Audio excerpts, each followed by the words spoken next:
Right, so I believe that we are live. So hello everyone and welcome to today's healing conversation with me, Einav Avni, and Kristine, that I'm going to ask her or you to introduce yourself. So welcome, and Kristine, over to you. Thank you so much. My name is Kristine Czilling Kristine. Tora, and I'm a special educator from Norway, and I'm running a company called Angstportal, or the Anxiety Portal in English, where I work with people with anxiety in all walks of life, from children to I think the oldest person is almost 80. So every people with anxiety, and we are talking about how to feel safe, emotions, how to feel connected, and all those topics, and how you can relieve yourself from your anxiety without pushing yourself, but instead working with your emotions. So that's my topics.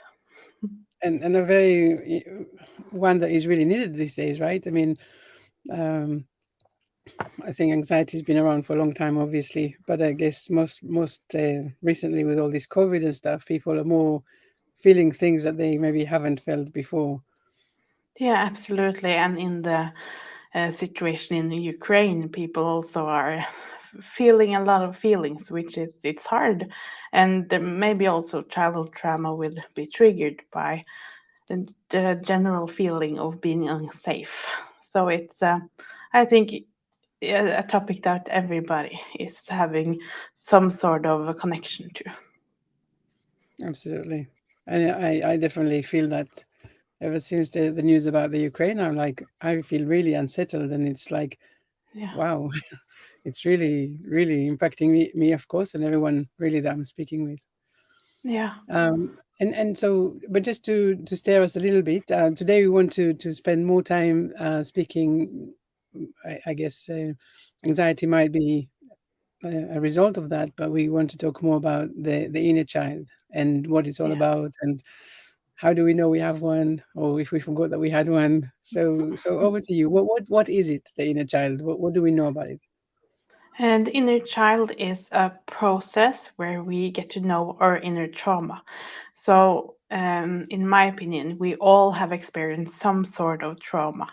The everyday situations where we didn't feel felt heard, felt safe, physical or psychological safety, and that child at one point felt not good enough in some way, and that's the inner child. It's the part of us that is still um, that sensitive um, child who needs comfort, who needs to feel safe. And as adults, when we go around in the world, we are constantly bombarded uh, with the feelings, with things that is happening, and especially now with so big worldly events every day almost.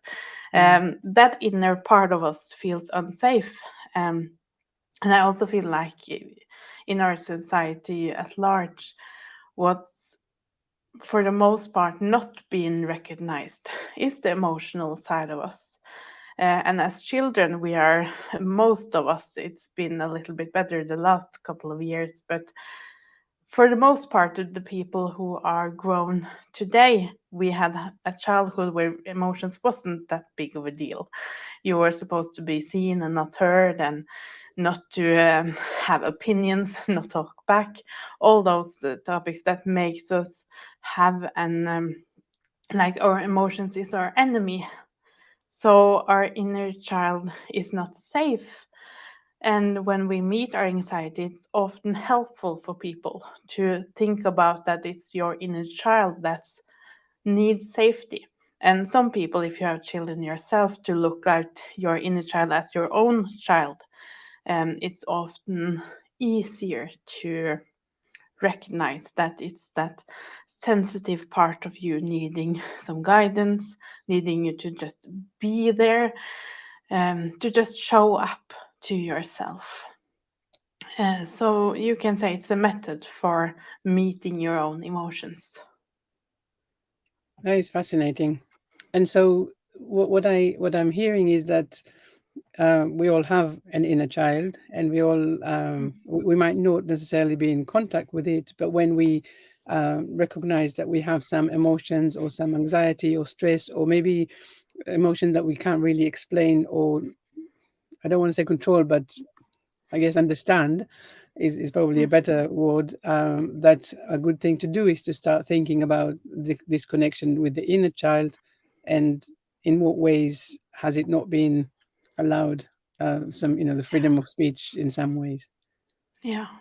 Yeah, Yeah. exactly. And it's like when you are in a situation where you feel like you're going to your job and you don't necessarily like your job, Mm, you can really strongly feel those parts, like the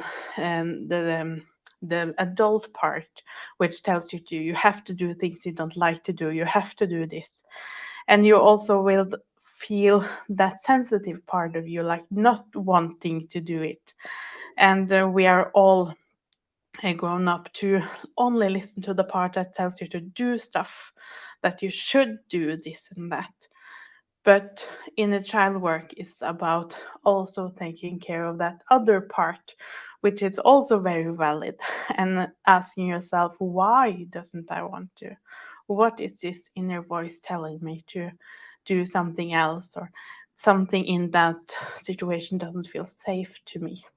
And start working, meeting that. And that will, in most part, also making it easier for us to do things we have to do because we have all our parts with us doing it. this is really interesting for me, because I think a lot of people that I meet, they don't go to a job that they actually enjoy. It's just a job that pays the bills, and a lot of the time they chose the job just because of the financial, rewards and stuff.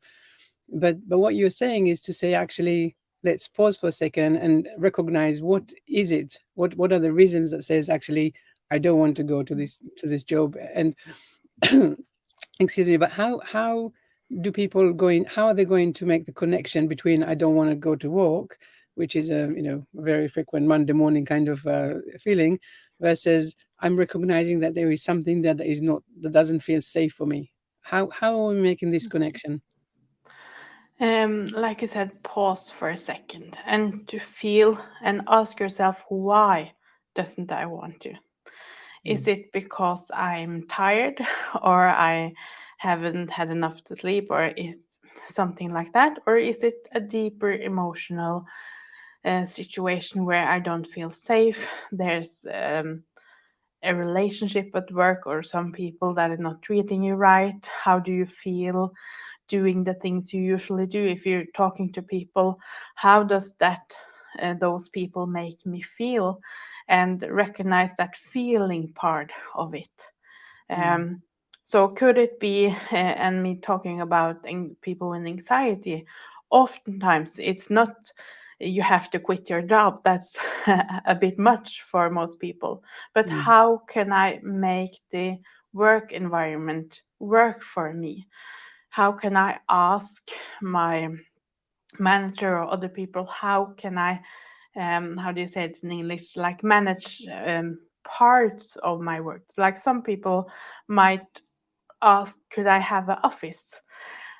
Other people might feel like I need to work in an open environment because I need noises, I need other people, and mm, like feel, how will I feel safe? And that will differ for everybody. We have different needs.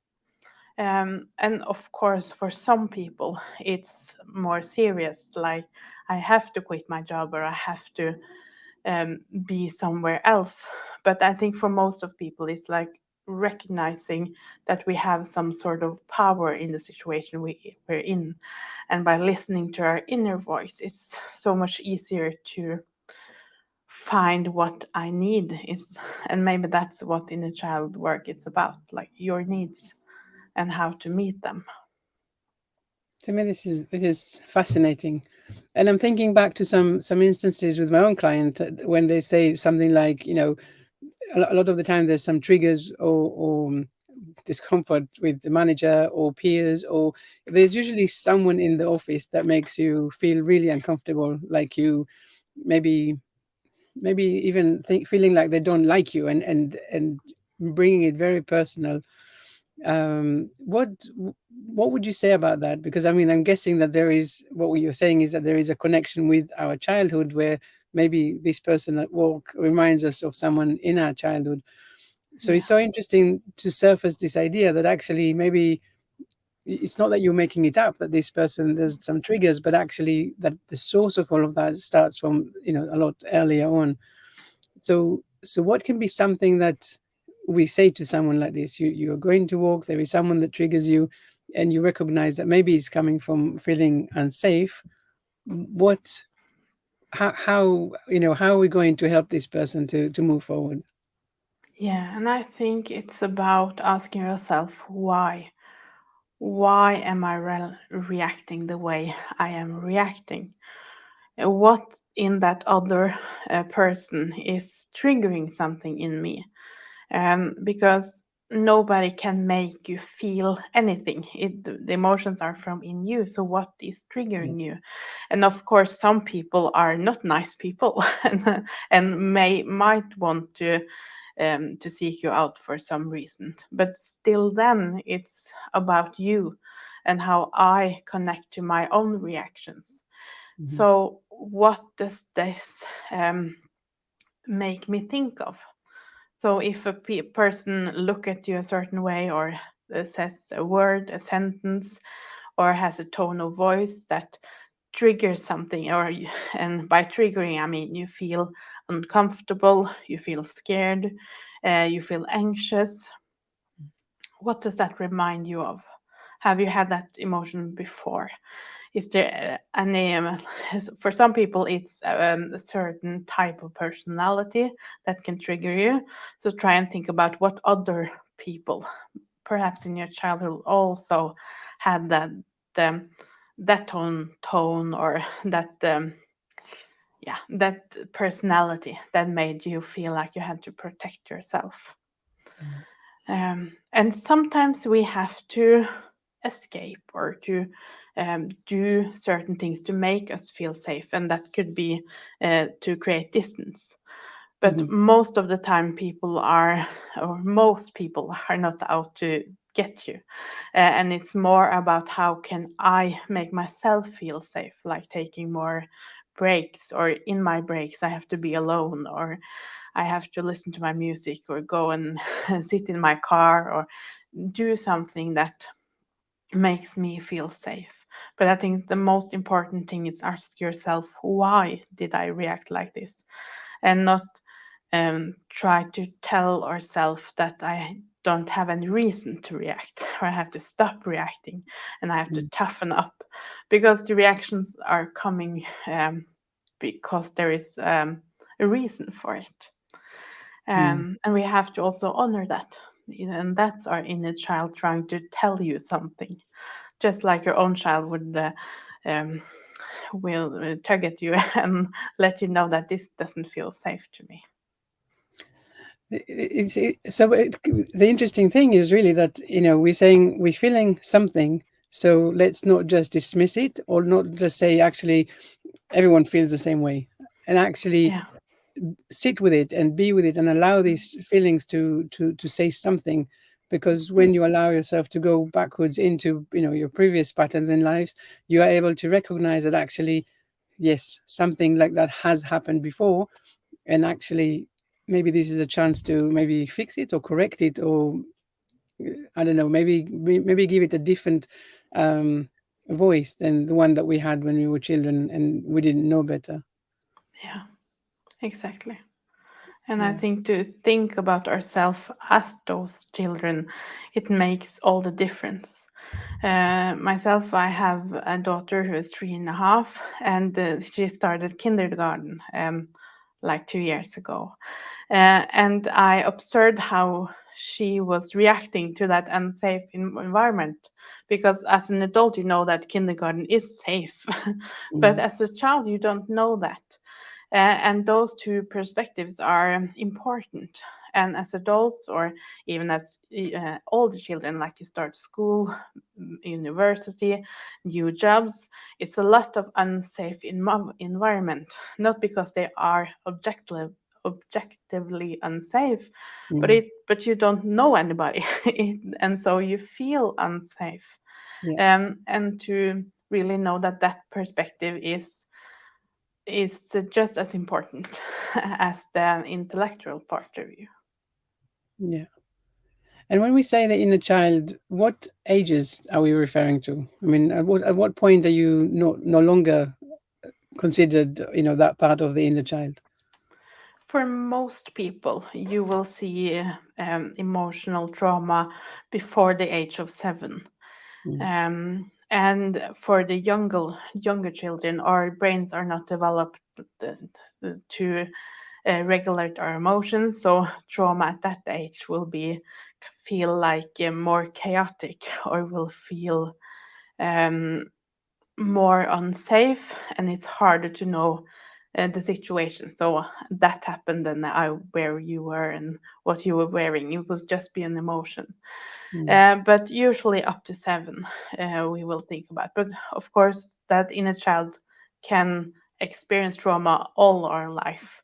And so for some people, it will be when you are grown up, you will feel the most. But up to 7 years is when we will experience the most developing. And so, what my understanding is that, yes, as you say, up to the age of 7, and then basically, because we don't know to put the name to the emotion, we just we know that it's there, but we're now starting to cover on it with Yeah. some coping mechanisms and finding ways to just deal with life. Yeah. um, and then, of course, when you're an adult and you start feeling the pain, and like, why am I like that, like this, what has brought me here? That's when some of us start to question back. So are you saying that people, for example, more specifically, that suffering with anxiety and stress, are they more likely, should they really go in and do the inner child walk? Is that like your recommendation? Yeah, I really believe so, because anxiety is a trauma response. Hmm. It's a sign that your nervous system is at some parts had enough. It's been too much for your whole system. Because as a child, when we are not learned how to deal with our emotions, because no children are born with the ability to regulate our emotions, Mm. but we are born with all of our emotions. So that's why you see a 3-year-old melting down, because every emotion is so big, and you are not equipped to deal with it. So you will throw yourself to the ground and throw things around. And Mm. some of us adults also do that when we get angry or we get big emotions, because we never learned how to cope with emotions. Mm. And so that's why inner child work is so important when dealing with stress or anxiety, to really honor and respect your body, because your body is doing such amazing work for you, making you cope and giving you all sorts of trauma responses, which may not always be the best for you, but at least it kept you alive and made Mm. you become the person you are today. And as adults, we have to look at that child and ask yourself, what did I had to do to survive? Which sounds dramatic, but it's the truth. If you didn't have those responses, you Yeah. couldn't cope in the environment you grew up in. And for some people, it's in your home with your parents. Other people, it might be kindergarten or school, which might be harsh for most people. Mm. So it's not a question of if you experience trauma, but when did it happen? Right, and I feel that it's quite a relief, in a sense, to know that actually we all go through these Yeah, things, and yeah, it's just a question of, you know, yes, just looking back and trying to figure out actually at what point has this trauma started. and Yeah. in what way it's impacting you today.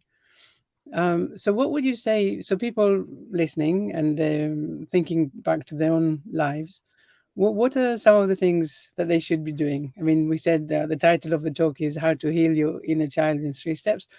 What are these 3 steps? What should people do? Yeah, I think first of all, starting the thinking process within yourself, because Mm, thinking is all it's before the feeling part. For most people, meeting those emotions behind it, it's really hard. So yeah. starting to think about the process, thinking about how could it be that I feel the way I feel today, or some situations are harder for me than others. Um, Maybe you are a very sensitive person and have a lot of emotions. And why is that draining for me? Why do I have the emotion, or the why do I have the connection to my emotions that I have? So start thinking about it. For some people, writing down is a good way of getting that overview, or talking to somebody. It doesn't have to be a professional, but a friend. But a professional is also a, a really good place to start, especially Mm, someone who is um, trauma trained, or has an um, trauma, where trauma is a big part of the way they um, what's the word, coaching or treating yeah. people. Um, so that's the first step. Um, Mm, because the when you if you have never worked like this before, it might feel uh, not good to go into the inner child, or it might feel silly to do so, because and you have always learned that. sorry, I interrupted. I was so excited with my question. I was just wondering, what is the difference for people who has been to therapy and counseling and all of that? What is the difference between in a child walk versus, say, normal therapy, if there is such a thing? Yeah, I think it's the thought of meeting the emotions behind every action, Mm, not to just I'm not sure what the English word, but in Norwegian it's like exposing your anxiety, or doing stuff that you're anxious for. So if you have panic attacks driving a car, you should drive more car. So it's like, what can I do now, um, and further on in my life to conquer my anxiety. But when we talk about in a childhood, it's more like um, backwards. Like, when I was a child, where does this come from? Thinking about our roots, or our family, it's more in the trauma part, and mhm. emotions. Not just how can I think differently, but why do I feel the way I feel, and how can I meet those feelings? Because I feel a popular belief is that if you experience sorrow, which most of us will go through, you're not supposed to feel the sorrow, because you can't drown in it. You have to be positive, you have to get back at work, you have to do all the things, and nobody learns you to feel your emotions, and how you can make it easier for you in the long run, if you learn how to just pause for a second and just experience what it is to be you with all of your emotions. I think that's the main difference. And so someone that has done the work with the inner child and recognizing the emotions, the reason why the emotions come in the way that they are, what will they do or feel or handle their emotions differently moving forward once they understand once they understand and once they're able to actually walk with their emotions more? For some people, it would be to know that this is not a work you have to do once. Because every second, almost, we have a new emotion come up, or we Mm, watch the news and something else will come up, or a different perspective to something you might have been worked on many, many times before. So it's hard when you recognize that this is not something you do and then you are finished. but this is a lifelong thing.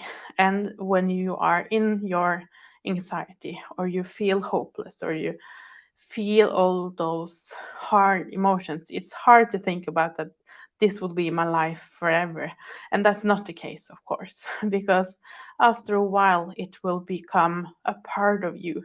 It's like more you're curious about how do I feel, or why do I react the way I do, more than your emotions being so hard or dark that I can't cope. Mm. Um, so recognize that this is how it is, or always supposed to be, being a human. You have emotions, but you have never learned how to really deal with those. Yeah.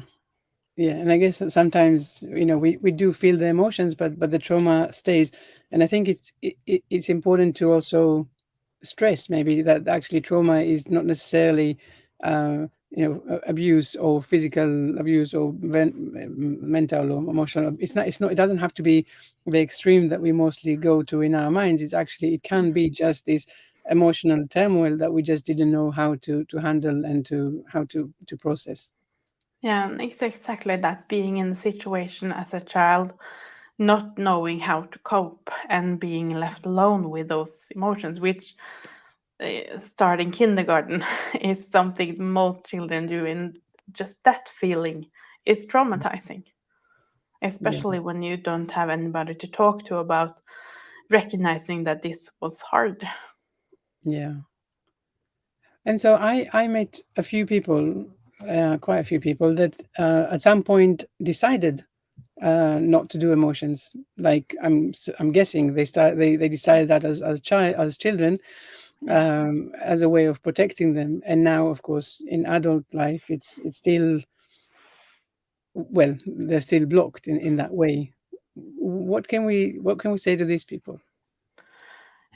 Learning to feel your emotions again is possible, and it's also to know that it's really logical to not being able to feel the emotions anymore, because your emotions made you feel unsafe. And Mm, for some people, it might be that your parents were loud and screaming, really angry, and themselves couldn't cope with their emotions, yeah. which left you learning that emotions are dangerous and uh, really unsafe. Or maybe you had parents that didn't talk about anything, and even though bad things happened in the family, nobody talked about it. So you also, in those situations, learn that emotions are not unsafe, and I have to bury them down. So when we are adults, and some people, as you said, will be totally numb to their feelings. Mm, So starting recognizing that your physical symptoms might be emotions. So if you feel a stomach ache, yeah. feeling that stomach ache and asking yourself, have I felt this before? And I also think for some people that are not, some people are like emotionally based. Like myself, I'm really sensitive and I have a lot of emotions, but other people, or some people, are not that emotional, just as their personality. Mm, So being aware that your physical symptoms also is emotions can help you if this doesn't make sense to you. It's normal if it doesn't, because you have in a different system. So the physical body also tells you what you feel, and start to mm. connect, and it will be easier and easier. Yeah, and I definitely believe in that. That our unconscious mind is sending us messages that even if Yeah. we consciously decide to ignore, the unconscious mind is going to still say, "Hang on, we're not done yet. There's still some Yeah. things for you to to acknowledge and think about." Exactly. Yeah. And so I have another question, I guess, before we move to the other two steps in the walk. A lot of the time, I hear this idea that we need to go back and um, ask forgiveness from our inner child, or really have these conversations with the inner child, so that that inner child feels supported and loved, and And a lot of the time it's about going back there and kind of asking for forgiveness, because maybe we treated it in an unkind way, and now we know better, so we can maybe do better. What is that all about? Um, I think it's about maybe gaining the trust back from your inner child, because when you have experienced time and time again that little child wanting someone to just hold them or be there or take you out of difficult emotion, you feel betrayed. But at start it might be your parents or Mm, teachers or friends, but growing up, right now it might be you in every second of every day when you do something that your body, or the opposite of what your body tells you to do. So starting to recognize your what you need, your needs, and also doing something about them. It's mm, an important breaking point, and by that maybe forgiving yourself. Because another perspective is also that to forgive ourselves that we did as we did the best we could. As a child you were not meant to do all those things, or knowing how to cope, or using tactics that was better for you. Like some people, if you drink, smoke, use food, use exercise, all of those coping mechanisms, or relationships, mm, you didn't know better because you didn't hadn't learned any better. So forgive yourself because you didn't do anything on purpose. mm, And I talk to a lot of people who have tremendous shame around things they have done or relationships they stayed in, but recognizing then that you did as best you could and you couldn't know what you didn't know. It's impossible.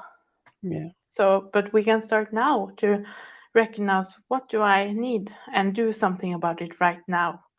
Mm, That will help. yeah. It's never too late. It's not yeah, never too late. So let's go back to the steps. So we spoke about, first of all, recognizing the emotions and feeling them, allowing the emotions to come up, and exploring them. What is next? Next might be to really go through every emotion, to um, make time for yourself. And for most people, when we hear make time for yourself, we think about giving yourself a bath and and meditate, but to make time for your needs and your emotions, and that Mm, could be go just lie down or take a walk and write about how do I feel, or watching a sad movie because you feel, especially with if your emotions are not really high up in your body and you feel like I need to cry but I can't cry, mm, watch a movie that will make you cry to trigger those emotions. So like really try your best to make your emotions appear. And for some people that will be the really hard part, because you will yeah. see your, what's the English word, like you're standing up against it. You're, if you're crying you are holding back, or you're angry and you have to do something else. But to be angry, and if you have had anger inside of you 20, 30, 40, 50 years, you will be really, really angry when you start taking it out. Mm, So for some people, it could look like getting in your car and driving to somewhere where there's no people, put on some music and just scream and mm, get everything out and really work with your emotions and being okay with your emotions that might not be the prettiest emotions, mm, but to like ugly cry and just get everything out. mm, And that will make it more normalized for you. And after a while, it will not appear so dramatic, your emotions, but you will have a more calmer approach to them. I like that. I definitely like that. I was talking to someone the other day, and he was saying that you know, now that we started talking about emotions and everything, he was just feeling it in his chest, like very heavy feeling, but actually still not knowing what to do with it. Yeah, And that was, that feeling was there for a while until he learned to actually, as you say, to find a way, to find a trigger, and to allow the emotions to come out, in opposed to keeping them, bottled up, as maybe was yeah. his way of doing it before. Yeah, exactly. And for some people to just look at their body or hiding your face, doing some measures that help you feel safe will also make it easier to just get it out, or to shake Mm. your body or dance with your body, move your body in some way can also help breaking that barrier. Yeah, I guess what comes to me is like a little bit getting out of your own head, and Yeah, just yeah, connecting. exactly. Yeah. Yeah, Yeah. because your body knows what to do, but our head is so strict and learn Yeah. how to not behave, so we can't shut it off anymore. Yeah. And it's incredible when you do cry after you've been bottling things up. The release and the relief is instant. It's like, Yeah, and so it is really interesting because, you know, I think as parents, sometimes when we see our kids crying, then we say, "Oh, don't cry, don't cry." And actually, I noticed that with myself the other day when my daughter was crying, and I was going to say something like "Don't cry," and then I was like, "Well, cry if you need to. It's okay, And actually trying to give different way to support, and not just say, "Don't cry," because actually, why not? Just yeah, go for it. If you exactly. need to cry, just let it out. Yeah, yeah, that's exactly. And I think children are so much more, so much more healthier in that way, and than we as adults are, and we have so much to learn from Yes. that child who are just throwing themselves into their emotions. And it's never been a child having huge emotions and never have gotten out of it, which we all as adults are so afraid of. If you're Mm. going to drown in your sadness, you will never get out of it. But that's not reality. And just look at the child who are crying, it will always go down again. Yeah. It actually reminds me of something that I remember about myself some years ago.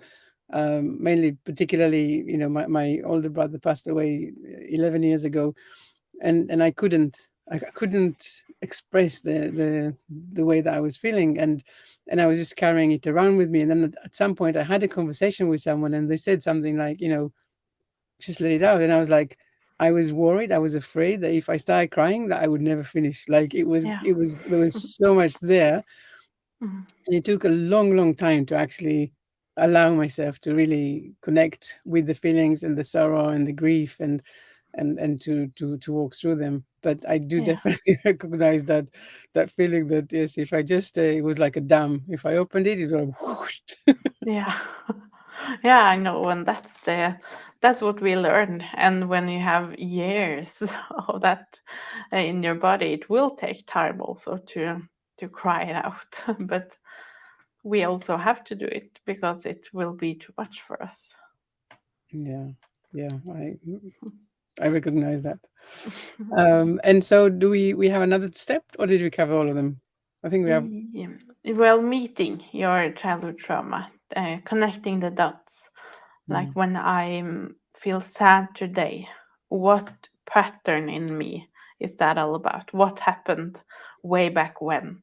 Who said what? Um, because our mind needs some evidence that I'm allowed to have this emotion. So by, for many people, writing down the whole situation, doing an inner child meditation, mm. um, can help you to just feel the emotion and how it felt when it happened, and tracing that back to now. And if I do that, for example, or someone, if we do that, if we recognize that we are feeling an emotion, and we go back there and we say, okay, where did it start? where in my life, as a child, did I meet this emotion before, or that feeling of being unsafe? And once I maybe recognize it and connect with it and cry and do whatever I need to do. um, so what next? I mean, as we said earlier, it's not a one-off thing, right? We can't just do something and then be fixed. But how when do I know that? When do I recognize that actually I'm now in a good place? What does that feel like? I think at first we have to be really specific with the situation where you are traveling back to, Mm, and to bring all your senses into it. So, how did it smell? What do you hear? Who do you see? Who is in the room, for example? What are they wearing? What are your sensations in that room? And really go through in your mind everything that, from your perspective, being said. And mm, then asking yourself what should be different. So you can, one way to do it is to visualize yourself as an adult stepping into that situation. What would you say? Who would you throw out of the room, or who would you say something to? And in some situation, it might be nothing you could have done, but you can imagine yourself picking your child's self up from the situation and moving it to here and now where it's safe. mm, And in that way, we are healing those emotions because we are meeting. So, what your parents should have done when it happened, we are now doing. And your emotions or your brain doesn't know if it's now or 20 years ago. It doesn't matter. The emotions are the same. So, by mm, doing that, we can transform the whole energy in the memory and make it feel like more peaceful now. And when we have done that enough times, you will um, feel that when emotions are coming up, it will not be as much or dramatic. I don't really like the word dramatic, but so heavy. uh, yeah, I think heavy is. exactly, like tearing you apart. It will be smaller and smaller till it's just a memory, and it doesn't really trigger you anymore. And that's how we heal it. And for most people, we have to do that many times. Some people can do it once and they can feel it, but Mm, if you have bringing it with you for such a long time, it usually takes a lot of times to be with that child to experience the difference. that feels so empowering to go back there and offer this, adult view that you just didn't have when you were a kid. and Yeah, and now exactly. actually, instead of feeling the emotions and the sorrow and the fear because we didn't know better, and now we can just go back and say, yes, it is scary, but actually, Mm, and maybe offer some wider view of the situation from the adult point of view. yeah, exactly. Is Like you have some control, mm, where we might feel like we don't have any because it's something that might be happened to you which you couldn't control, but now we can feel some sort of control in the situation, and that feels good. yeah, and yeah, I can just imagine, because it's also, I guess, for our brain to get some, or to gain some closure. Now that we look at Yeah. things from a different way, then we can let it go. We don't. I mean, we're not changing the event, but we can let Mm. the emotion go, and not be so um, present in our bodies.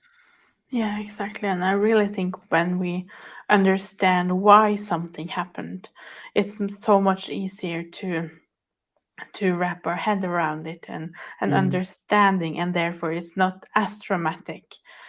And it's easier to feel into the emotions because we feel much safer in the event that happened. mm. Fascinating, Yeah, it fascinating, really is. really fascinating. Right. Well, thank you so much, Christina, for coming to talk to us, and to share and enlighten us with all of this idea of the inner child, and how to to approach it. I think for me, I definitely learned some new things, and I'm sure that our viewers will also feel the same. We have one comment. Um, I sorry, I cannot pronounce the name. I'm sorry, but she said very interesting, and she will listen to the rest of it later. And thank you. Um, yes, thank you. That's been really really interesting. So I guess later on you're going to share some links with us to your social media and websites and stuff. And is there any promotion, or I know you have your podcast, maybe more exclusive than the because of the English language barrier. Yeah. But do you have anything to share with the people listening? Yes, I have an ebook that I wrote about healing emotions, and I can link the link to that here. And as you said, unfortunately, everything else I do is in Norwegian, so that's kind of limiting there. But that book is in English, so I can share that. Perfect. Well, I'm looking forward Mm. to reading it. Thank you so much, Christina, for being here, and thank you anyone and everyone that's been watching and listening. And until next time, thank you very much. Thank you. Bye. Bye.